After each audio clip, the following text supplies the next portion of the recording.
Hey everybody, Matthew Morris, MM Studio. Today is Monday, April 2nd, and I'm really jazzed because I just finished wiping off the second coat of finish on this chair. Let's get into it.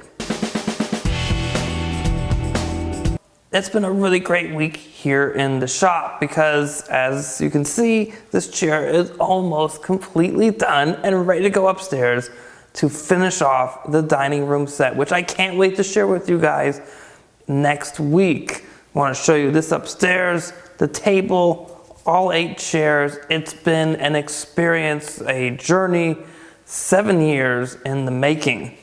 So last week when we left each other for the update, I had just finished smoothing out this seat, and I spent the rest this week getting the rest of the parts sanded. So that means sanding the legs, the feet, the crest rail, and I do not sand the spindles to actually everything is glued up. Speaking about gluing up, once everything was sanded, then it was time to glue up the seat to the legs. And I only glue up the chair in sections.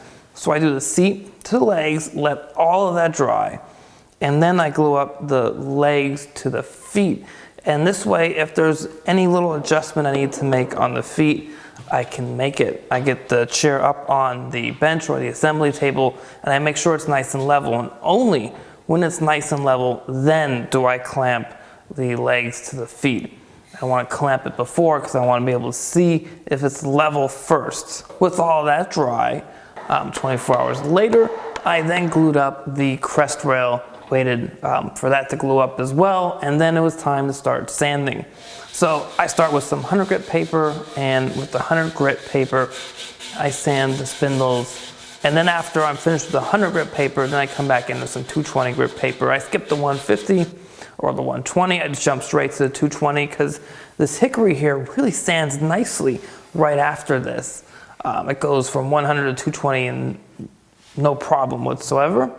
And once that is sanded, and you do some cleanup work as well, make sure you sand around the joints. If you need to, grab some blue tape, put them around the joints, protect the opposite or opposing faces. Now I would love to be showing you footage of me putting finish on this actual chair, but I can't because, long story short, my third-party battery just completely died with a 50% charge showing. So I have no footage of me putting this on, and that's why I'm showing you footage of me putting the finish on the chair I finished right before this. So it's the same process. Wipe the finish on, wipe it off, half hour later, come back, double check, do it again, a second and a third time, sanding between coats very lightly, and that's pretty much it. So I've got 2 coats on this. I'm gonna let dry. Third coat, well, let that dry, and once I do that tomorrow, I wait 24 hours in between. You really need to wait for this finish to fully cure before doing the next coat. You really need to. And this is with Rockler's Samalouf poly oil finish. And I'll tell you what, this is one sexy beast. I'm just in love with the color, the deep browns, the sapwood in the center of the seat. I'm really digging this chair. That's pretty much it. I'm jazzed. I can't wait to show you guys the full dining set next week once this goes upstairs. And I'm really jazzed too because once this is out of here, I can start on the next project here in the shop. So that's pretty much it for me this week. What did you guys do in the shop? I want to know.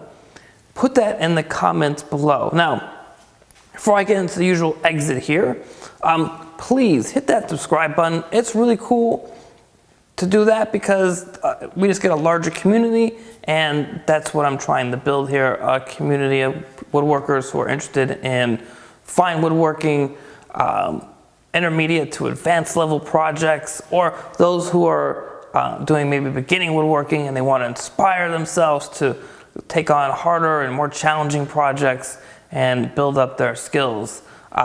And that is you watching this video right now. Hit that subscribe button.